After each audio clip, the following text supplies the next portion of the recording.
left shoulder, above our unit patch, above all other identification. One word that said it all: Ranger. No matter how bad the situation should ever get in our lives, we could always say, "I've had worse. At least I'm not still in Ranger School." In 1974, I was just a young private in the 82nd Airborne Division when, for the first time since World War II, the U.S. Army created a Ranger Battalion. The major difference from all previous Ranger units was that this battalion would be composed, ideally, entirely of graduates of Ranger School. And Pat Tillman's response to 9/11 was to give up his football career to serve in this most prestigious and elite unit. I remember our nation's pride when we heard that Pat Tillman, in the aftermath of the 9/11 terrorist attacks, had turned down a multi-million-dollar paycheck in professional football in order to serve our nation as a U.S. Army Ranger. Then came our sadness when we heard that Pat Tillman had died on the field of battle. Next was our horror when we heard that Tillman was killed by a tragic train of misunderstanding, the same kind of mistake that saw Confederate General Stonewall Jackson killed by friendly fire in the U.S. Civil War, the kind of tragedy that is an inextricable part of all war. Then came the shame, the deep and burning shame, when we heard that the leadership of our Army had tried to cover up that Pat Tillman had been killed by his own brother Rangers. As always, the cover-up did far more harm than the actual incident. Stephen Elliott's intensely personal account of his experience as one of the shooters in the friendly fire incident and its aftermath is all too familiar. My professional expertise is in researching the effects of combat on the human mind. I am a former West Point psychology professor, and I have written extensively about my findings in my books on killing and on combat, which are read in colleges, military academies, and police academies around the world. Today, I train military and law enforcement organizations about the reality of combat.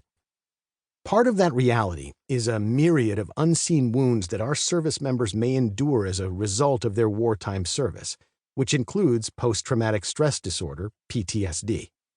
PTSD is a condition in which, essentially, every time you remember a traumatic event, you relive it.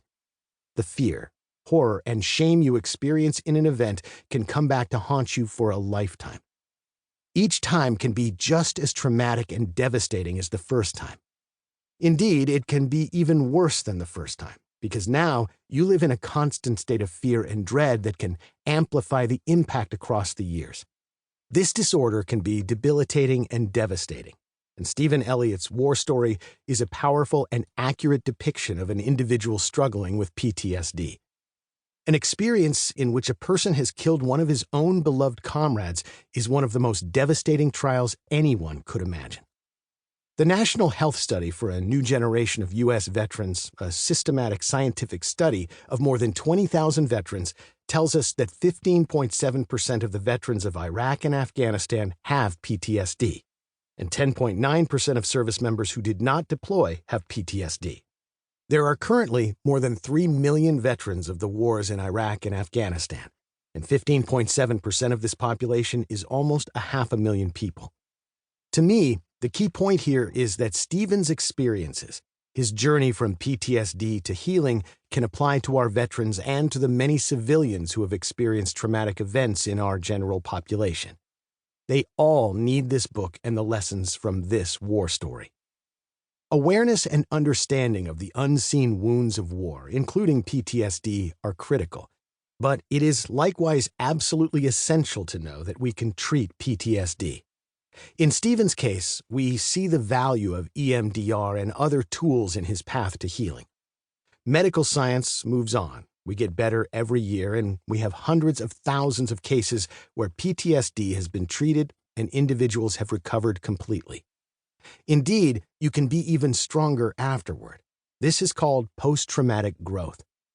The goal, therefore, is not simply PTSD awareness, but that those who are suffering the unseen wounds of war find a path to healing and strength. The war story that Stephen Elliott has courageously shared in this book is a tale of shame, of failure, and of one individual caught up in tragic events. But it is also a story of some people who did the right thing and stood behind a young Sergeant Elliott. And most important, this book provides powerful and redeeming evidence of that.